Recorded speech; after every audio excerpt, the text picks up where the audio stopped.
Welcome back to another episode of the My Latin Life podcast. Since 2014, My Latin Life has been your trusted guide to traveling and living in Latin America. Today, I'm joined by a special guest. His name is Justin Marc. Justin, what's good, man? Hey, what's going on? Thanks so much for having me. Yeah, and I know that you have spent a good amount of time in Latin America. For You're sure. also a very interesting entrepreneur. You're huge into self-development, all things that we treasure Definitely. a lot. So I think in this episode, we're going to do our best to keep it somewhere between PG and PG-13, Okay. if Totally possible. cool, E- man. Even though part of the reason this is going to be a sick episode is because you have no filter. So stay tuned, guys. This is going to be a good one. But yeah, we're going to talk a bit about entrepreneurship, making location independent income, living in Latin America, all that type of stuff. Awesome. Well, yeah, I've lived in Mexico City. I've lived in a city in Mexico called Leon, Guanajuato. I was living there for a few months as well because I had a Hmm. girlfriend there, so I was living with her and her family. I also spent about a month in Uruguay in South America, in Montevideo, and then I had been to Peru, traveled Peru for a couple weeks. Where else? Been to Brazil. I spent like a month in Brazil. And yeah, man, I've been all over the place, bro. Like all over Latin America. I love it. It's good times. My Spanish is, sale vale. It's not too bad. You know what I mean? And so, yeah, no, Latin America is a great time. And what's cool about the Spanish language skills is now you're based in Toronto. I think you're back in Toronto now. But Yep, I even just in got Toronto, back it last does night. it does come in handy. Like you'll hear Spanish on the Here and streets of there, for Toronto. I sure. think I've seen some YouTube videos where you used it in Toronto. Possibly, probably, most likely. Yeah, like anytime, you know what? Toronto has so many people from Latin America here. And so when people are like, oh, I'm from Mexico, I'm like, whoa, I could talk to you in Spanish. And so the cool thing is, especially like, let's say I'm at a club or a bar or whatever, and I meet some girl and she's like speaking Spanish. Well, I can be like, ¿de dónde eres? Oh, qué bueno. Oh, wow. Mucho gusto. Right? I can like build that familiarity with them right away. And it's an interesting thing for sure. Latin culture in general is fucking dope. And yeah, man, definitely Toronto is full of Latinas, people from Brazil, South America, Central America. Like you got people from all walks of life here, from all over, anywhere south of the U.S. You could find people here in Toronto. Definitely. There's like a little Brazil. I always randomly would meet like au pairs in Toronto from like Mexico or Super, Peru and super stuff like normal that. for sure. Yeah. And it's cool. It builds a connection, even if you're not like perfect in Spanish, just to be able to do a little bit and like, oh, like I know.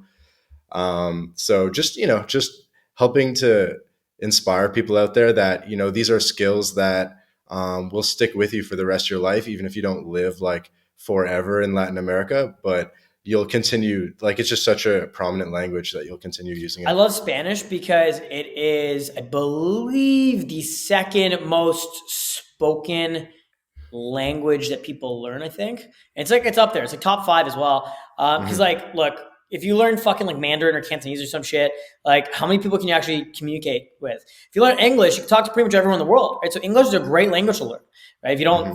fluently speak English, go practice English, right? French, it's like, like if like I'm Canadian, it's like sure, but like how often do I hear people speaking French? Not that often, right? So learning Spanish was like to me a no brainer. I didn't even formally learn Spanish. I just had a Mexican girlfriend who spoke zero English when I was living in Mexico, and so I kind of just practiced with her, and she kind of just taught me Spanish, right? But yeah, like it's an interesting thing. Hmm. So I wanted to take sort of like a step back next. And I don't know if I want to start with like how you got started in Latin America or how you started sort of becoming an entrepreneur and making online Cool. income. I feel like for most people, uh, well, it happens. For me, I had to make the income online, and then I said, okay, sick. Now I'm making money, location Interesting. independent. Now I can move to Latin Cool. America.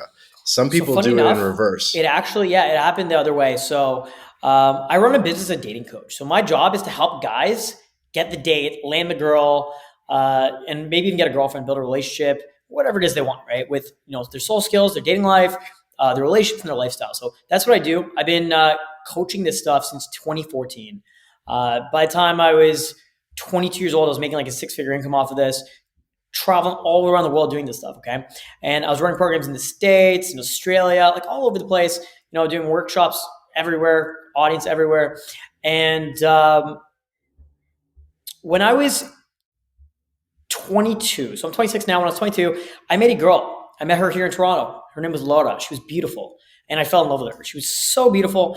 I fell in love with her language, the culture, the vibe. She would invite me over to her place and, like cook me chilaquiles, which is like this beautiful, like delicious, like breakfast Yeah. meal. It was so fucking tasty. And, within a few weeks, she was telling me, Justin, I have to go home. I have to go back to school. And my heart was breaking. And I was so upset. So I said, look, I don't want to end it with you. I love you. I want to be with you. We can make this work. Let's do a long distance relationship. And so I told her I would visit her in Mexico. And so 3 weeks after she left, I booked a flight to her city of Leon to go visit her. And I stayed with her and her family, her parents. It was crazy. We had a great time. We spent like 2 weeks together. And then 3 weeks later, she had a break from school and she came to visit me back in Toronto again. So, it was amazing. And then, I ended up finishing school and I just dropped everything and I moved to Mexico, moved in with her parents. And funny enough, I restarted my business in her city. So I actually found clients to coach in her city. So I was making money. I was remotely working on the nightclubs in Toronto remotely, but doing like nightlife promo stuff, doing a little bit of online business stuff as well. And I was getting client sales from when I'm back in Toronto. So I was able to make money in Toronto while I was in Mexico. I was able to make money in Mexico while I was in Mexico. And it worked. So it learned a lot about just business and entrepreneurship and stuff like that. But it wasn't making a whole lot of money, a couple $1,000s here, a couple $1,000s there, enough to get by in Mexico. And funny enough, when I was actually stopping by Mexico in the first week of March of 2020, obviously we had this crazy whole pandemic thing, coronavirus, right? And so what happened was I was just like, well, shit, I'm not going to be able to go back to Toronto and coach my clients because, they're shutting things down. I'm just going to stay in Mexico because I had actually met another girl. She was really cute. And so I was like, you know what? I'm good on money. I don't really need money. I could, chill for a while. And so I was able to live in Mexico and make money anyway through my coaching business, through finding online clients. And I was making a lot of money too, over 6 figures throughout COVID. It was great. But the thing is, one thing that really stood out to me was I saw an opportunity here to create a course about dating apps, social media, and Tinder, because obviously I'm a dating coach. I have a huge audience of almost 100,000 people on YouTube, and they all watch my videos about dating. And I was thinking, hey, well, this is a great opportunity for me to release a course about Tinder and dating apps. So me and my buddy, Brad, released a course called Online Seduction, which is a full-length course on how to pick girls, how to get laid from dating apps, how to meet girls, get dates, etc. And so we created this course. By the way, I'm massively filtering myself right now just because you said keep it PG-13. So yeah, you're doing a good job. The actual backstory is like, fuck, it's crazy. It's crazy. We released this course and I think we ended up making around 100 grand from the course, right? So it's COVID, lockdown, stay-at-home orders, everyone's broke. We had 100 grand from that course, making like 5, 10K a month from my coaching business, still getting like all this like COVID business grants and all this bullshit. So I was balling, man. During COVID, I made more money than ever. And I wasn't even fucking home. I wasn't even in my home city, Toronto. I was traveling the world. I was all over the place. And I actually spent about 8 months living in Mexico City, in La Condesa, Centro, and all different parts of Mexico City, having fun, meeting girls. Had a girlfriend, broke up with her, another girlfriend, broke up with her. In between, had a bunch of short-term girls I was seeing. So I was having fun, living in the penthouse in Mexico, moved back to Toronto, got a penthouse here. All the money I made, I invested it. So like I'm pretty much like in a really good financial position. So yeah, man, like making money online, working remotely, definitely something I highly recommend to everyone. Living in Latin America is one hell of an experience as well. Definitely something I recommend to everyone. Doing it together at the same time, amazing, because the cost of living there is so cheap. And then the other thing is you can make a US income or like a 6-figure income online relatively easier than most people would think while living in these cheaper countries. So you not only that, you can live like a god. You can live like a king. You can save a ton of money and live very, very well. Well said, man. That's literally the game plan: is make money in Canadian or US dollars and spend in pesos. But yeah, think about this, man. If you're from London, if you're from Sydney, or if you're from New York, LA, Toronto, these are expensive, expensive cities. So you got to think about it. If you were to land an average job in one of these cities, let's say you're making like 60, 70, 80K a year, those are like pretty much average incomes for you to just barely get by and pay your bills in these cities. Well, what if you could have a remote income? What if your job can be on Zoom? What if your work could be online? What if you can ask your company you work for to allow you to work remotely? What if you could, instead of working for a company, build a similar income via business venture, maybe investing, maybe cryptocurrency trading, maybe drop shipping, no inventory drop shipping. Maybe you have some sort of consulting business. Maybe you Mm-hmm. have some sort of coaching company, right? And so you do that, all of a sudden you have an insane amount of freedom. You just built yourself the opportunity to have an insane amount of freedom. And if you could even make 50K a year, well, you could still live even better than you were back home with less money in Agreed. these new countries. Agreed. I often tell people like ask for a 10K salary cut to work 100% remote. You'll save, you'll It's make more actually money. worth it. I genuinely believe it. Yeah. Yeah. No, How you'll did save more you money. So you obviously understand the formula of working online, building a business, internet marketing, everything that comes along with it. How For did you sure. really get into that? Like how, Dude, I like kind of what just did was it. your I didn't what was learn. your I didn't big study inspirations anything. or There was no inspiration. I just did it. I just did what I was passionate about and followed my dreams. The cheesy, thing is like, go follow your dreams, do what makes you happy. Well, I did that. I was like, okay, well, I'm going to just travel with the money saved up from club promoting and from working with clients in cash. And I'd saved up like 20K over the course of years. I use that to start Mhm. traveling. I use that to, travel to Australia. I use that to travel back to Toronto. And then when I noticed that my money was dipping, I was like, oh, well, now I should try to like sell more clients so I can make more money and get my money back up where it was. Cause in my head, Mhm. my baseline was like, let's say like 20K is what I had saved up, right? Like back then, like even 20K might sound like a lot of money to have saved up, but that was when I was like 20 years old. And I thought that was like not a lot of money. So I was like, in my head, I was still broke. I was living frugally. And, if I had 20K saved up, it's like if it dipped under 20K, I would try to find clients to get that back up. And so I'd always, that was kind of my mindset, just like break even and make sure my bank stays about 20K.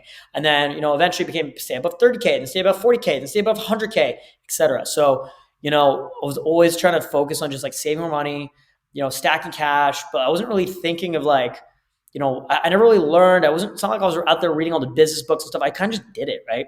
A lot of people want to know, how do you learn business? How do you do that? You just do it, right? Like if you want to really learn business, you just do it. So I kind of just did it and I did what I was passionate about. The thing I was coaching was what I was passionate about, which was dating, meeting girls, having fun, having these crazy, crazy party experiences with fun, crazy stuff going on, girls, and again, watering down the content, right? But I found I had a lot of guys who were like, hey man, can you teach me how to do that stuff?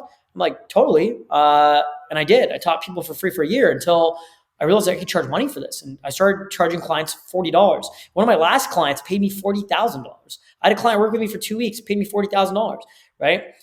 So I've literally 1,000 times what I charge clients now, right? And so, 4 years ago, I was virtually broke. I had to move back into my parents, right? Now I'm in a position where I'm making like a 7-figure remote income, traveling around the world, making bank, having fun, doing whatever I want, having so much free time to just live the life I want. So it's amazing. There's really no excuses to not do this. Just do it. But you gotta stop playing it safe. That's one thing.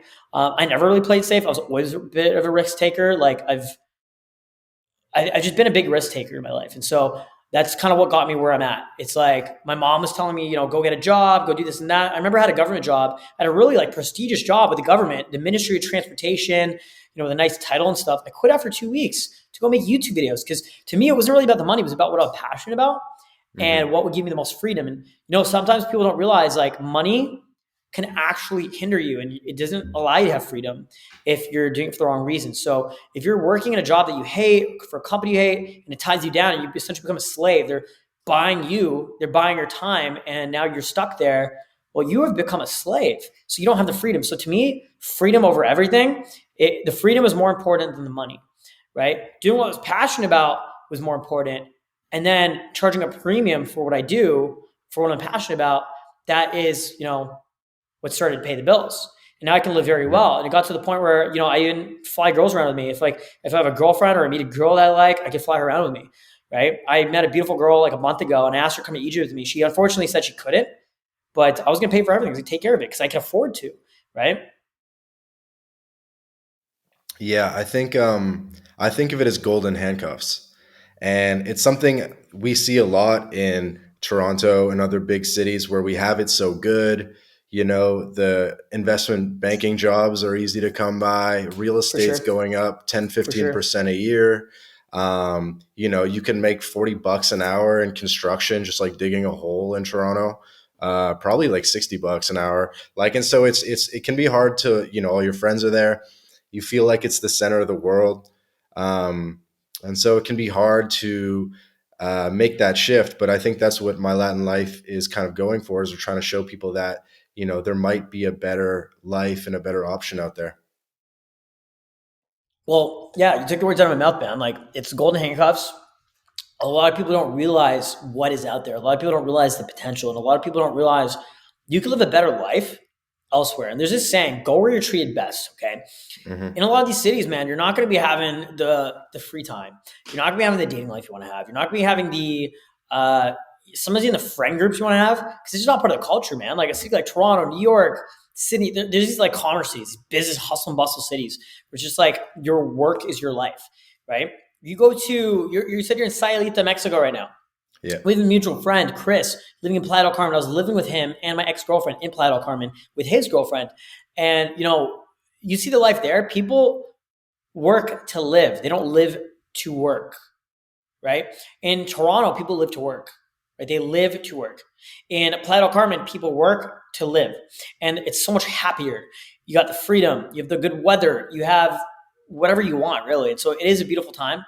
Now, me personally, I've already done so much travel that I'm just like happiest now in Toronto, I find, because my life here is, I built my lifestyle the same way I built my income and everything. I built my lifestyle here to be so dope, so much fun. So it's Hmm. like when I'm here, it's like I'm on vacation. It's better than these countries.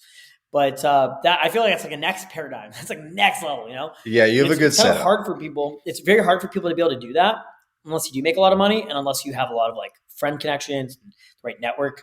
And so if you don't, hey man, what's stopping you from moving to freaking Puerto Vallarta, Mexico, or Mexico City, or Medellin, Colombia, and just living a life there and having fun and going on Tinder, meeting girls there, and having a cool life there, and just doing whatever the hell you want to do, whatever it is you want to do, whatever life you want to live, go do it there, right?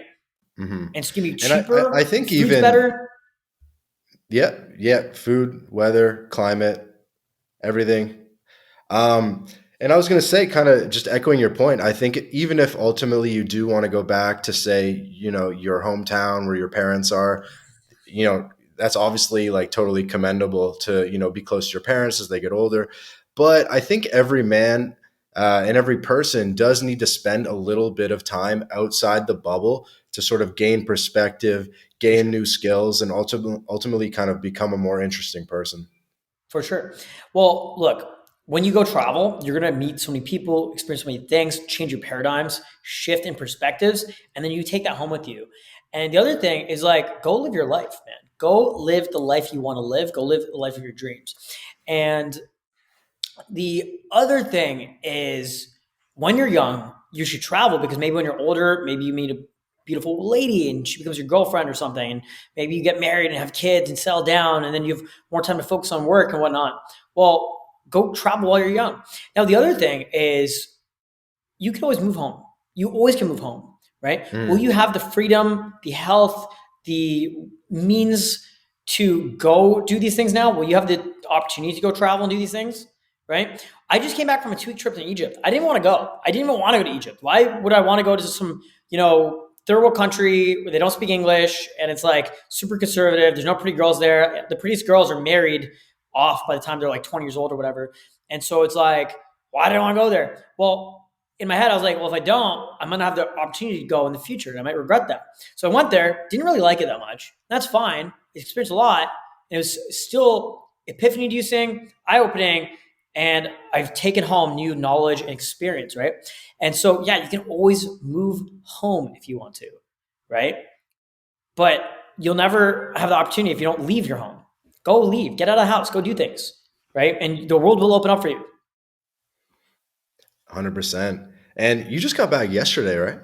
Yeah, I got back last night. Are you jet lagged?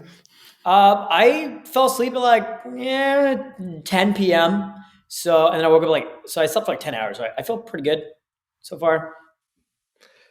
Man, how did you like it? How'd you like Egypt? You went to the pyramids? Yeah, yeah, yeah, it was all right. Yeah, it's okay.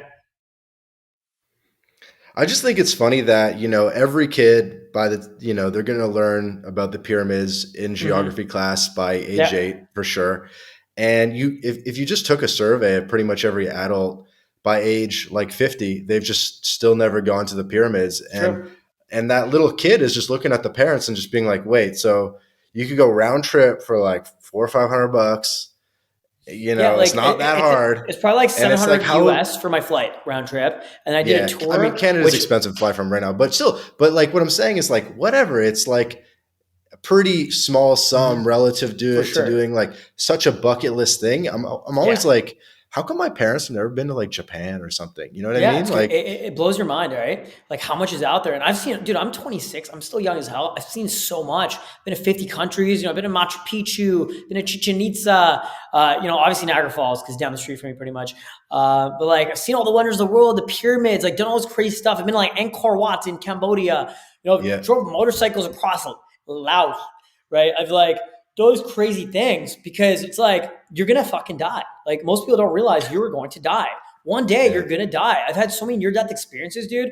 I've had like some dude who tried to beat the shit out of me because I banged his girlfriend, and like he was literally trying to kill me. He went to jail. I was in a wheelchair, right? Or I almost drowned in the ocean in Australia. Or like I've had dude, in freaking where the hell were we? I think we were in Aswan, Egypt, in the south of Egypt the other day, and I almost got hit by a car. My tour guide pulled me off the street right before a car hit me. And so like I literally almost died there. It's like you're gonna die. Go see the world. Go live your life. Go do things. Stop playing video games. Stop touching yourself at nighttime and go like stack cash, build a business, and go travel and work remotely and go live your life, man. There's so much to do. A lot of people like look. If you had a gun to your head right now, if you had a freaking gun to your head and they said you have 24 hours to get $2,000 together, could you do it? Most people in Western society for sure could do it. Whether you have to borrow money from friends or family, or freaking sell your kidney, or sell your dog, or perform sexual favors to do it, you probably could figure it out, right? But most people wouldn't even have to go that extreme. You'd probably be like, oh yeah, well, cool. I can sell my bike. I could, sell this stock. I could close one client. I could do this or that, and like all of a sudden you'd have the money like that, right? And a lot of people don't realize that you can just do tweak your life here or there, a little small thing, and all of a sudden you have mhm. more money.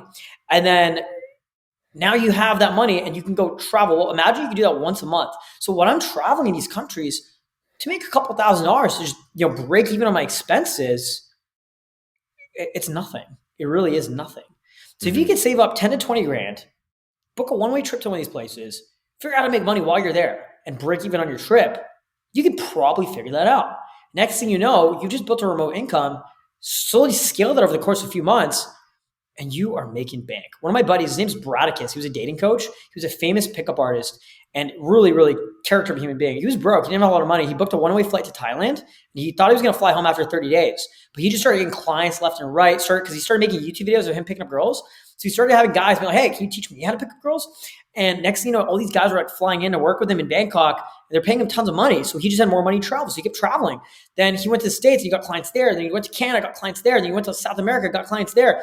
He's been traveling now for the last 5 years or so, and he hasn't been home in 5 years. And he is a multi millionaire.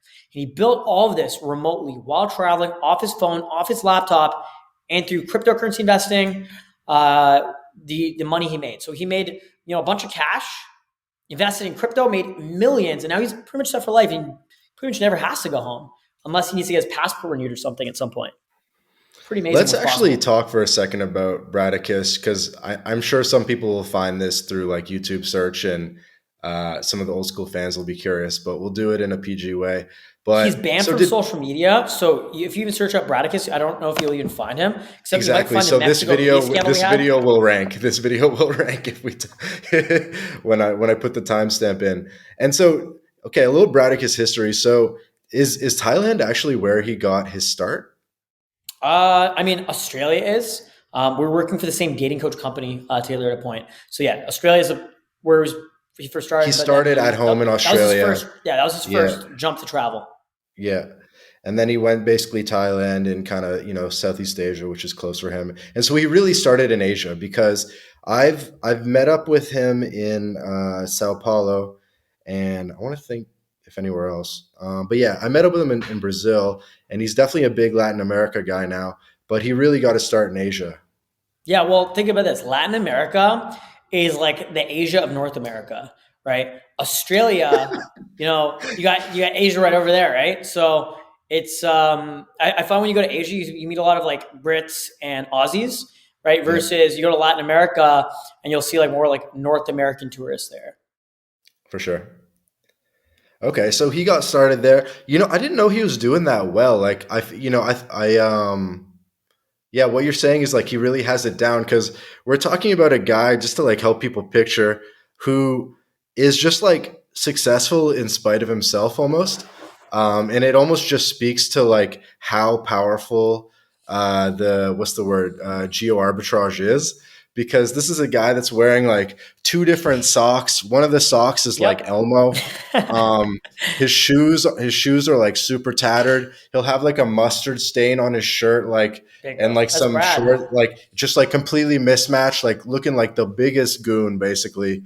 And I told him this when I saw him. I was like, "What are you doing, man?" Um, but this is a guy, yeah. But at the same time, he's successful in his social life and in His online dating business as life, his well. relationships, Hmm. pulling mad cuties, and making insane amounts of money. He's in Peru right now. He's in Lima, Peru. I was actually living with him in Mexico City and Brazil. He's been hopping around Colombia, Brazil for the last year and a half, Costa Rica, and I was in Peru. Yeah, and I'm trying to think what else to say to sort of like buckle the buckle on Bradicus because it's just hilarious. It's just do you think he'll ever be able to sort of like make a comeback, or do you think he'll just kind With of his live a social quiet media life? career, with his social media career, with his current reputation, probably not. But he doesn't need to because he's making way more money. He's making like $500 a day US from crypto staking and stuff like that. And like the crypto market goes up. He's set for life, man. He doesn't need to. He's good with money. He's happy. He's traveling, hooking up with Yeah, cute he's just girls. gonna chill. He's got his freedom. He's got his freedom Is to he do whatever even he is he wants. even like taking on clients? Nope. He doesn't need to. Yeah, because it's I like, don't how do think he you even get wants them? to either. Yeah. Well, first of all, he doesn't have an audience to reach out to them, but he also doesn't need to. Hmm. You know, like it's not going to do anything for him. So his goal was never really money. His goal was freedom and having the freedom to do whatever he wants, right? And now he's got money, so now he's got that freedom. And in your conversations with him, I mean, this dude loves Latin America. I spent a lot of time in Brazil, Mexico, Colombia, Peru, and we're talking like at least 3+ months in each of those places, if not significantly more like a year in each place. Um, do you think he'll ever go back to Asia, or is he like a committed Latin America guy now? Yeah, like he actually even bounced off to Europe for a bit, and he's like, "No, f this. I'm going back to Yeah, because Latin America."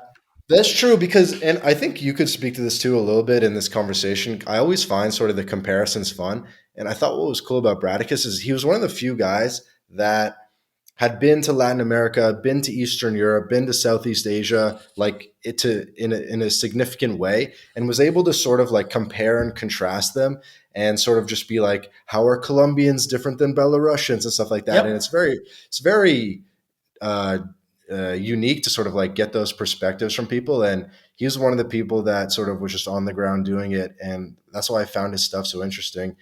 Um, It's a good testament to Latin America culture, dating in Latin America, the quality, the quantity of experience you could have, the abundance of relationships you could have, and the fun you could have, as well as the quality of life, food, culture, social life, nightclubs, stuff like that. Like Latin America's got a really good balance of everything. You know what I mean? Hmm. And was Leon your first time basically in Latin America? No, I had been to Cancun before, but I hated Cancun. I just did not like Cancun because I just felt like it was an American tourist trap. But then shortly after, yeah, Leon. Well, actually, I'd also been to Cozumel before that, which was only like for a day on a cruise ship, so it doesn't really count. But yeah, Leon, Guanajuato, Mexico. Yeah, that was Which is probably a my first time pretty living in authentic Mexico. city. So Leon, Super for authentic, people that don't know, is like a sort of like a university town where lots of Mexican pretty much. students come to go to university. So Population like 1.3 it million does have a little people. bit of energy. It's a big city, yeah, over 1 million people. But it's not going to be the most English speaking place. So No, you no, no must one have spoke definitely English. that was like I stood out, pretty man. deep end. You were going Yeah. off the deep Well, I end. fell in love, and I followed my heart. Took me to Mexico, and I was there, and I had a life there. I had friends there. I had income there. I had girlfriends, guy friends, girlfriend, like a monogamous girlfriend, and female friends, and guy friends, and all kinds of stuff going. And it was great. It was a pretty happy time, and the food was good, and everything was great. And after that, you spent a bunch of time in Mexico City later on. Did you continue going back to Leon a little bit, or Yeah, did you I've been kind to of? Leon twice, three times. I'm not sure. No, I did. After that, I didn't go back. But I did travel like all around Mexico. Mexico City, definitely one of the better places, more infrastructure, better built. But yeah, and in the beach towns, like you're in Sayulita. I went to Puerto Vallarta for a bit. It was pretty interesting, cool. The beaches are always great. It's always a good time. Hmm.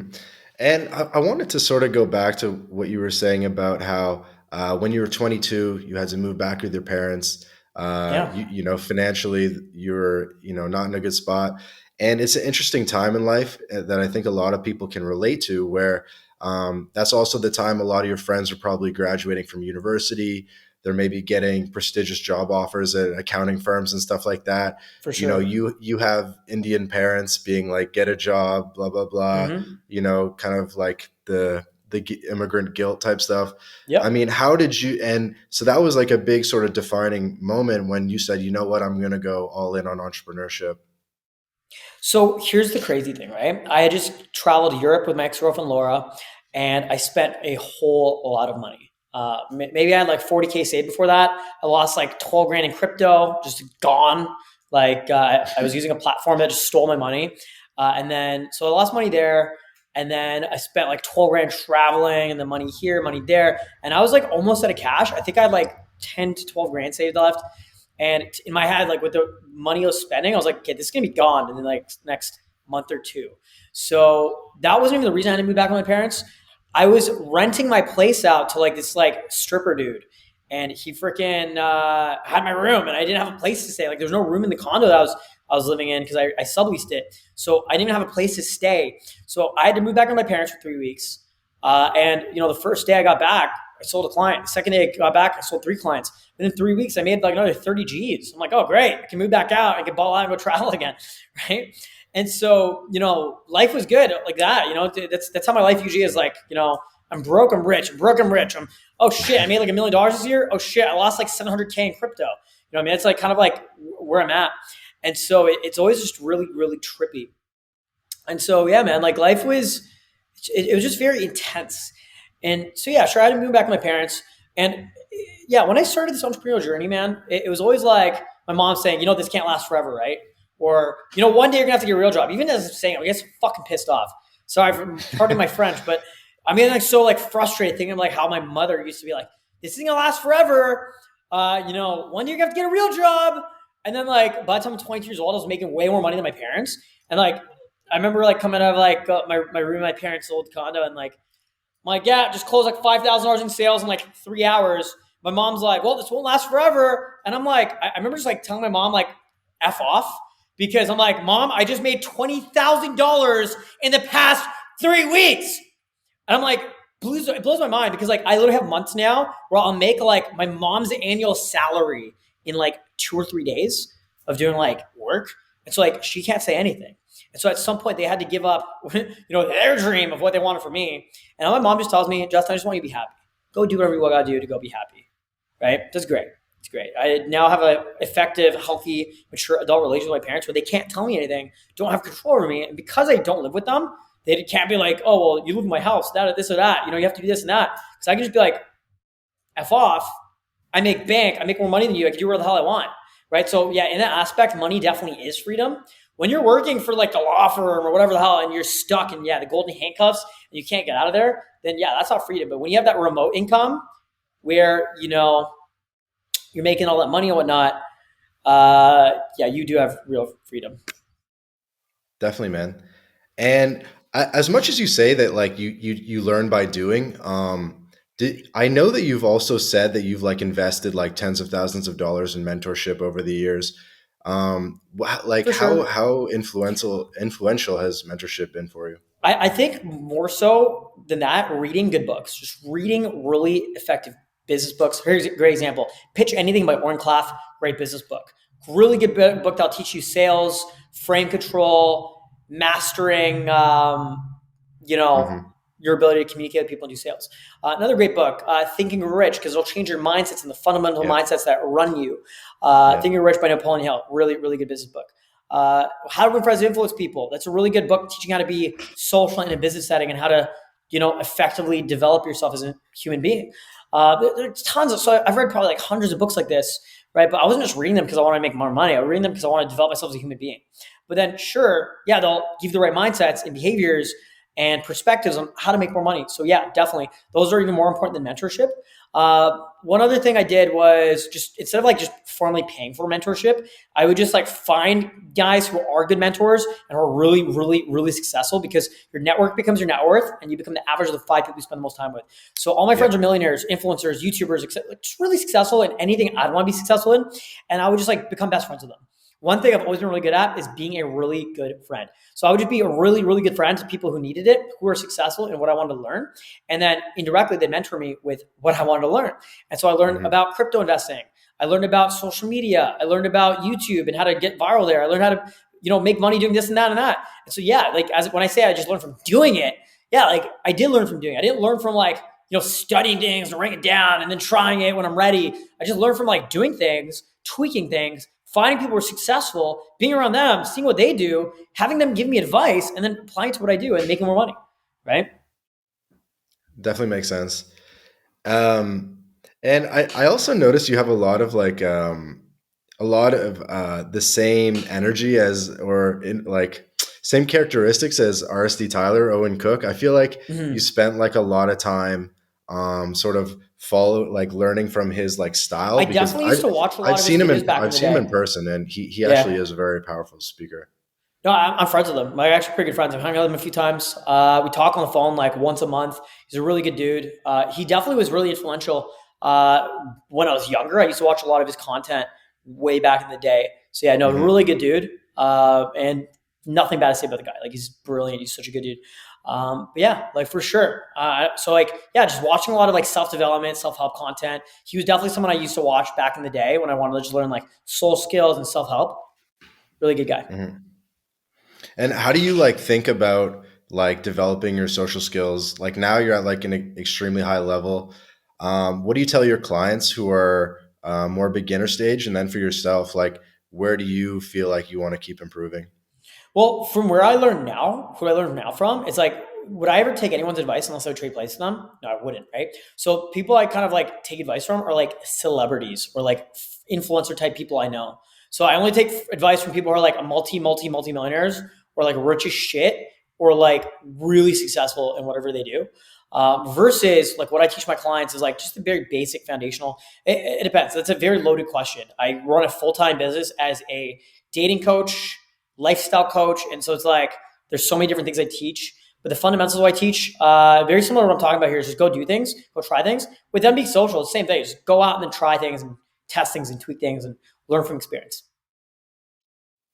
100%.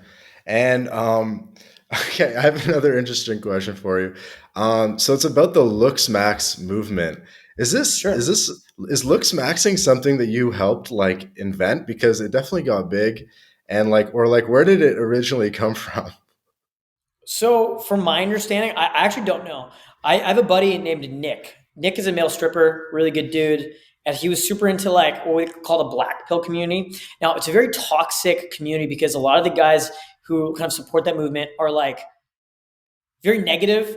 And in their head, it's like, you can't meet a girl, you can't get a girlfriend, girls don't like you unless you look like a male model, right? But no, man, I always had the idea of like, well, I have this image of what I want to look like. I always wanted to kind of almost look like a skater dude, have long hair, have piercings, skinny jeans, and wear like Vans. And then as I got older, that idea of who I wanted to be shifted, right? But the concept of Looksmaxxing is very logical, right? It's like, a lot of guys complain they're ugly. Well, go make yourself not ugly. Even got to the point where I got cosmetic surgery when I was in Mexico City. I paid like $1,000 for a fucking rhinoplasty. You got a nose job. So yeah, I got a nose job, and now I look like a freaking male model, right? Long hair, piercings, tattoo. I just got a freaking tattoo when I was in Egypt. Oh, Badass, sick. right? And so, Shit, what is that? yeah, man, it's a mandala and a little flower. I'll like zoom in there. Look, All right, kind of hard to see because I can't like twist my whole arm around. But yeah, it's cool. It's cool stuff. And so, yeah, like just maxing your aesthetic, maxing your looks, maxing your. I mean, look, there's two versions of you that both are like charismatic as fuck, cool game, cool guy. Girls already like you, but one of you has cool chains, nice watch, tattoos, piercings. Guess what? You don't attract what you want. You attract what you are. And so, of course, you're going to meet beautiful, beautiful women because you have made yourself a beautiful human being. It's that simple. And so what are some of the like quick hacks that people could implement to like up their look? Wear clothes that fit, tight fitted. You don't need to spend a whole lot of money. Go to H&M and Zara and just wear things that fit. Dress size down so it fits on you. Unless it's too small. If it's too tight on you, then don't wear that, obviously. But yeah, you should wear really tight fit clothes. Wear Chelsea boots. Make sure you wear versatile outfits. Black, gray, dress high fashion. Piercings and tattoos allow you to break your stereotypes. So if you're an ethnic minority, it allows you to stand out from the crowd. So nose piercings, ear piercings, cartilage piercings, cool tattoos, even things like neck tattoos and hand tattoos. It might be a bit extreme, but it makes you look badass and makes girls want the D. Yeah, just wear like cool fashion. Just dress better. Get a nice haircut. Groom yourself. Trim your beard. Hire a stylist if you need to. Get the fuckboy haircut, right? If you're a guy and you want to get good at grooming and aesthetic. Yeah, man, just dress different, look different, feel different. Does a lot for your 100%. self-esteem as well, which is crazy. But yeah, it does a lot for your self-esteem. So the more you look better, the better you're going to feel. Therefore, you're going to be more attractive as a person in general, but not just because you look better, because your personality and your charisma, because now you're more confident who you are. Have you ever had a boot camp where like all the clients go get tattoos? I've had one of my last programs, dude got pierced. I definitely recommend clients get tattoos. Usually they're pussies, so they don't do that. But in every program we do, we completely do a fashion makeover, and it makes them look incredible. Traditional dating advice is, oh, embrace who you are. Yeah, sure, embrace who you are, but it doesn't mean you can't be a better version of yourself, right? And like, it's changing your outfit, changing your fashion. It's like, you're not changing yourself. You're just making yourself a heightened version of yourself. It's delusional to think otherwise, that, you shouldn't. Like, it's just insane to me that there's people out there who give the advice of don't dress better, don't make yourself look better. If you can do these things that make you more attractive, go fucking do it. Seriously. It's like, don't make more money. It's like, what? Right? This is a weird thing to admit, but when I saw you did the nose job, because I have a big ass nose, I have a big Italian nose, and I was like, I'm, Justin's making this a little more relatable. Like thinking about it. Like, here's the thing, man. I didn't even care about the nose job. I kind of just did it. It's not like I was even insecure about my nose. I literally just did it because I was bored. Because my ex-girlfriend, Valentina, she was a famous actress on a show called La Rosa de Guadalupe. It's a very popular Mexican TV show. And she had a nose job. And then like one of my buddies, my buddy Nick, had a nose job, and he just kept like pressuring me into it. I'm like, dude, I don't want a nose. Like, I don't have any desire in any way, shape, or form to get a nose job. But then I was in Mexico, and I'm like, oh, it's cheap as hell. And the way I saw it is almost like I'm in a video game. It's like I can upgrade my character. I'm a character, and I can upgrade myself. Tattoos, upgrade my nose job. I'm like thinking logically, I'm like, look, I've already lived an amazing life. I'm dating a famous actress, make good money. I've banged a lot of girls. I have a great life. I'm like, what's the next level? I guess getting a nose job and becoming like a fucking A-list celebrity. I'm like, all right, fuck it. So I just hit up a surgeon on Instagram, and yeah, she's like, sure, come tomorrow. It was like $1,000. I'm like, here, let's do it. Why not? I knew nothing about it. I went into it doing zero research. I'm like, why not? Let's get a nose job. And now I have a gorgeous freaking nose. And now everywhere I go, girls are like, wow, you have an amazing nose. And I'm like, well, thanks, baby. All natural. Damn, $1,000? I was thinking it'd be way more. Yeah, Mexico City. Dr. Julieta. Another good reason to come to Latin America is medical tourism. Hmm. Not only what's the word? Like dentists, Yeah, cosmetic dentist. surgery, I mean anything. really X-rays are everything's mad cheap. cheap. Yeah, no, Yeah, everything. Well, we have free healthcare in Canada, right? So I don't really have to worry about that. But then, like living in Mexico, it's like, well, if I want to go get like, you know, dentistry done, any cosmetic surgery, anything that would cost me a lot of money, I could just go do it in a third world country that's one right. fifth to one tenth the price. Yeah, and I think that's healthcare is actually one of the big obstacles for a lot of people that want to make the move because now with online income and crypto and everything, if you are willing to give up Canadian residency, you could potentially get to a place where you're paying 0% tax if you set up It's your stuff true, right in a different country. And definitely. one of the big drawbacks is that you'll lose access to Canadian healthcare. But what we're Yeah, but one talking of the about now is incentives that is you can get actually travel insurance. you can get travel insurance. And even if you pay cash out of pocket for the dentist or for most things, it's really like quite reasonable and mathematically like totally makes sense. So the travel insurance, like for example, you can get World Nomads. Or my favorite, Safetywing, is probably the most Yeah. flexible, easy to Yeah. use travel insurance. It's $42 per month, and it is cheap as hell. And it's like worldwide coverage. Like you don't have to worry about anything, and it's like really just for emergency if you like really injure yourself. But then even paying out of pocket for like most places in these countries, it is really, really affordable. And you're definitely gonna be paying less money than you'd pay for taxes. But then more so than that, it's like just healthcare is just so affordable in these countries. Hmm. It is. It is. Speaking about countries, I mean, I know you spend a lot of time in LA, and you probably have lots of American clients. You probably have like American like accounts and stuff like that. Have you ever thought about like permanently making the move to the States, like getting like a No, US yeah, visa, don't stuff really like want that? to. I have thought about it, but don't really want to. Don't see a point. I like Toronto a lot. It's a great, great, great city. Hmm. And so, like, it took me traveling all around the world to realize, home is where the heart is. And I love it so much. And I'm very, very happy being in Toronto. So, yeah, I'm probably happiest when I'm in Toronto. So, like, yeah, I don't really see a point. LA's really dirty, inexpensive, and just like, don't really see a point. I You know feel what I you. mean? I feel you. LA is a third world city, straight up. I would I consider feel it a you. third world city. Yeah. Yeah, we were there at the same time a year or two ago when we were trying to meet up. I remember. Um, So, and I think that's where I'm going to eventually get to is to basically be like a snowbird and spend the summers in Toronto and the winters Cool. in Latin America. Cool. Um, I was gonna, yeah. It's a good way to I do guess it. some people would be curious to know, like, what area of Toronto are you from Downtown. Oh, so I grew up originally? in Originally, the East End, borderline Scarborough, Pickering. uh That was huh, the neighborhood I grew up in. So like East End of Scarborough, but then I lived downtown. So I've lived downtown since 2017. uh huh. Mostly spend most Okay. of my time downtown. Like I don't really live. So, Like I don't really would leave you my say love you're from home here. Scarborough or Pickering? No, Scarborough for sure. Okay. But I spent a lot of time in both. No, okay, okay. I think that's useful trivia for like some of your long term fans. Cool.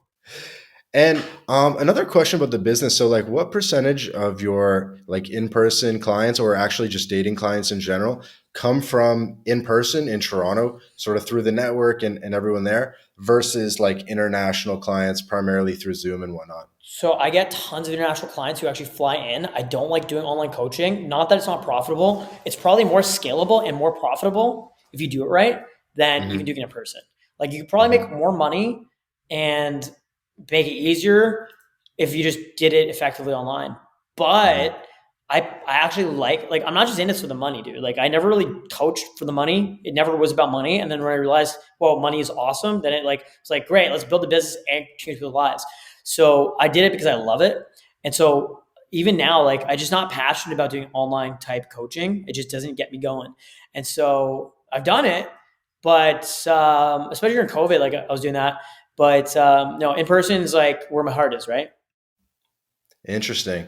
So, but you do a lot of digital products, but you'd prefer like a full digital product versus sort of like a productized service where you need to do the Zoom calls and everything. Say again. So it's like you can have digital products that are just purely sort of video and whatever, just like a pure digital Yeah, product, I or you have could digital have sort products of like like the Toronto one. mentorship model where you're coaching people through Zoom and whatnot. Yeah, of And course. you Yeah, those are prefer to both just really keep the popular. online Yeah. online and then keep the in person. And if people So really, I've got online courses. I've got a course called Online Seduction, online-seduction.com. It's a course about how to pick up girls from Tinder. I've got daygamemastery.org, which is a course on how to pick up girls in the day. I just Mhm, launched that last month. We've already yep, made a bunch of money from it. Like it's been really profitable and making bank. And like mhm, that's just an extra stream of income, right? I've got in-person, in-field coaching, which is the only program running that right now. It's called the Toronto Immersion Bootcamp, mhm. and it's an in-person program, and it's making that's like my bread and butter. Then I've got Zoom mentoring. I'm actually doing business mentoring. I'm taking on a couple clients for that. So I do a bit of business mentoring. I am taking on a couple clients for that next month, and then I got crypto, which makes me insane amount of money. That's more like an investment kind of strategy where all the money I have saved up, just throw it in crypto and invest it. Yeah. And so it's like making me richer and richer, which is really cool. Yeah, that reminds me. I remember, I think when you first got back to Toronto after that sort of COVID stint in Mexico City, you started making more business content, sort of focused towards other internet entrepreneurs. And I thought you were actually going to give up the dating angle entirely and go full into being successful and entrepreneurship and things like that. What was your thought process? And like, why did you decide to continue with the dating stuff? And how sustainable do you think it is? Like you're young, so you can actually keep doing it for like easily another 5 years or more. Or like, do you think you want to eventually sort of pivot to a different niche? I mean, logically, you'd think it'd pivot to a different niche, but I just love it so much. I don't know if I could stop for the next 10 years even, unless I just make like my long term goal is to just make tens of millions from this and then just like virtually retire if I want to. But again, I Hmm. just love it so fucking much. Like, I just don't know if I could stop. Very passionate about it. And it's great. It's fun. Allows me to meet beautiful women. Allows me to have a life of insane freedom. Like more, like so much freedom that I don't know what to do with my free time. Even though I'm making bank and banging tons of girls, like still have a ton of free time. And then it's just a good time overall. So yeah, like I don't know. I'm also really passionate about business, entrepreneurship, fintech, crypto, and all kinds of stuff like that. So I love it all. Love it all. And so I find that really ties in with what I'm doing more so than replacing what I'm doing. It ties in really well. Hmm. Hmm. Okay. Yeah, man. So we're kind of like the 52 minute mark. So I want to be respectful of your time. Maybe we can just kind of go to the hour. Sure. Um, I know I've been like hitting you with lots of questions. Did you have any questions for me or things that you wanted to share? I No, know you everything's did just pretty launch Day Game self-explanatory. Mastery. Yeah, day game mastery is awesome. So is your audience primarily men? Yeah, yeah. So day game mastery is a really intricate course. It's 200 plus videos teaching you guys how to change your thoughts, beliefs, mindsets, habits when it comes to meeting women. So you can literally just get insane results with in-person dating. And it ties so well into travel because now you have the skills to meet beautiful women and you can take that anywhere in the world. So whether you're walking down the street in Mexico City or when you're in Latin America or South America and Peru or in Australia, like anywhere in the world, really, you can just have the skill set to meet gorgeous women everywhere you go. And that's one of the best parts about travel for me is like the diversity of the dating options because you can meet gorgeous women and make them your girlfriend. And I've had girlfriends from all over the world. I've had girlfriends from Europe. I've had girlfriends from Latin America. I've had a lot of girlfriends from Latin America. I've had girlfriends in Australia. So it's always been really interesting. And yeah, how you meet them is during the day. That's the best way to do it. So daygamemaster.org, it's a really, really powerful course, which would, there's another course I'll probably lay even more than that. It's called Online Seduction, online-seduction.com. I actually created that with Hmm. Bradicus, and it will teach you how to just scale the shit out of your dating life. So you can literally just meet so many girls. And I'm telling you right now, this works. It's like made for Latin America. We made it when we were in Mexico City, and you could literally just slay. So online-seduction.com. If anyone wants to follow me, you can go follow me on Instagram at drunkjustin2. Check out my crazy stories. Every day we're doing something different, new, and exciting. You can check out my YouTube channel, Justin Marc. Just my name, Justin Marc. I also just launched a podcast called The Wingman Podcast. So it's on Spotify and Apple, and it's also on YouTube. So if you just search up The Wingman Podcast or The Wingman Podcast Justin Marc on YouTube or on Spotify or on Apple, you should be able to find it. And yeah, go follow me. Go check my stuff out. It's really fun, interesting. It's all based around sex, relationships, dating, travel, business, lifestyle development, and just living the life of a king, essentially. Hmm. Yeah, I was watching a bit of the Wingman podcast, the first couple episodes. Cool. Really, really high production quality. You got the whole studio going on, going for You like have a no fresh idea and what's fit to type come. vibe. Yeah, dude. No, it's we literally have like a $50,000 studio. Well, it's like a $1 million condo, but it's like 50 grand at least of equipment. It's beautiful. It's we're really gonna take it off. Shit's gonna pop. Hmm. Can't wait. Yeah, multi-camera angles. Oh All yeah. right, so you know what? Okay, two more questions. One quick one. So you've been sober for like 3 years plus, at least for alcohol. 4 years. Why is your Instagram still drunk Justin? Is it just like a joke at this point? More so it's just so people can find me. It's like brand recognition because Yeah. I don't have my first Instagram anymore, which is Drunk Justin, and I didn't want to change the name because I have hundreds of YouTube videos directing traffic there. But now people search Right. Drunk Justin, they can still Right. find my content. Right. So Right. yeah, it's just so they Because can find me. the original ones, the original YouTube video said at Drunk Justin, but you lost it. Hmm. So at least if they search it, they'll see two. Exactly. Makes sense. Makes sense. Makes sense. Okay, so maybe let's give the people what they want a little bit. This is going to be a dangerous question, but how would you compare dating in Latin America to North America and other regions, both for online and for in the day? Last time I talked about this publicly, I ended up in Forbes, Mexico, and they're talking shit about me and Yeah. just slandering the hell out of me. I should sue Forbes. Seriously, I should sue them. But Uh, I would say, I mean, look, if you're good at dating, you're going to be good at it everywhere. But Latinos are a lot more traditional in their mindsets. So a Latina girlfriend is a lot like again. Also depends what city they're from, what country they're from, what their upbringing was like, and so there's no way you can just stereotype one person. But overall, Latinas are more spicy. They're a little bit more crazy. They're a little bit more jealous, and they might kick your ass. If they catch you cheating, they might snip your dick off. But they are more loving, more passionate, more likely to take care of you. Versus like I feel like a lot of women in like America are just fat and ugly, and just like rude and overly entitled. You know what I mean? So like the dating market in Latin America is better for a single man versus in America because like you'll have fat ugly women in America who are just like stuck up, right? Versus in Latin America, like the gorgeous women are like super loving and feminine and caring. So definitely Latinas are more of a preference. I've kind of come full circle where like I've just so overwhelmed by Latina women. They're like too much emotions. I can't even deal with them anymore. And I'm just like, I feel safe with my white girls. I love white girls. I've got two different girlfriends kind of who are both white. And I just feel like I'm safe with them because they're not going to beat me or try to murder me if we break up. You know what I mean? was the caringness a surprise for you when you first got down there? Like how much they take care of you? Yeah, it was definitely. I just noticed like people in general, guys too, man. It's just part of the culture. It's not like the girls; it's the culture. People are more caring and loving in general, more family oriented, right? Versus I find in the like you know North American slash Western type world, like the concept of a nuclear family is almost like frowned upon, right? Versus like outside of Western society, like people still have their nuclear family. Hmm. Hmm. Okay, a couple quick rapid fires. I mean, what do you think are some of the best cities in Mexico that you would recommend to people for dating? I know you haven't been to all of them, but I know you kind of know the word on the street on a lot of places. Mexico City definitely is great for quantity because there's 25 million people there or whatever. Like you can just meet so many people.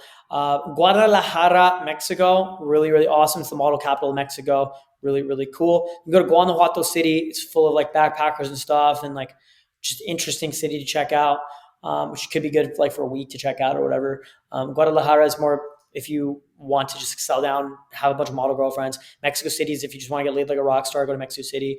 Um, you got Playa del Carmen, which is really good for like expats to live there and live on the beach and bang the hotties from nightclubs and stuff like that. So that's really good, but not necessarily good for Tinder. Mexico City, Guadalajara, really good for Tinder. Puebla is pretty good for Tinder as well, but you're better off just staying in Mexico City because there's more quantity and abundance there, and it's right next to Puebla. Puebla's worth checking out as well. Why not?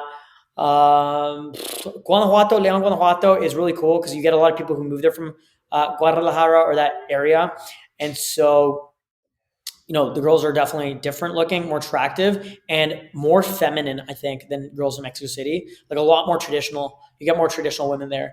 So that's really cool. All the beach cities like, Sayulita, Puerto Vallarta, Cancun, Playa del Carmen, you're going to get a lot of like American tourists. So like you got that, and you got the nightlife stuff on the beaches, and you got good weather. And then, dating apps aren't as good, so it's better to like meet people in person. So yeah, man, lots going on in Mexico. Awesome, bro. Well, yeah, I just wanted to say that I really respect what you're doing in Thanks, terms bro. of the entrepreneurial path that you're on and continuing to put out content and running an online business and keeping the train chugging week after week. People don't realize how difficult it is. It's a lot. It's a And lot yeah, and I know you you've dealt with adversity at times, for sure. and it's sick to see you kind of bounce back. And I can just tell like there's big things ahead for you. You just have good charisma, good head on your shoulders, and you're constantly improving yourself, and you have like a self development mindset, and pretty much sky's the limit. Yeah, that's the way I see it. It's like you've never like mastered anything. Just keep going, keep learning, keep growing, just become a better person day in, day out, and just live a better life. Make yourself just a better human being. Awesome, man. And again, the new program is Day Game Mastery, right? Yep, daygamemastery.org. Check And it the new out. podcast is the Wingman Podcast. The Wingman podcast. Go check that as well. Oh, and quick question: how did you meet your co-host? He was my first wingman that I met through an online pickup artist forum in 2013. We've been friends for years. There you go, Matt Levine, right? Is that name? Yep, super cool dude. Really good guy. Yeah, seems like a cool dude. And yeah, all the best of luck on your podcast. Thank you very much for coming on My Latin Life podcast. This has Thanks for definitely having been me. an interesting one, and yeah, thanks to all the listeners out Oh there. yeah. Thanks, bro. Much love. Much love. Peace. See you guys.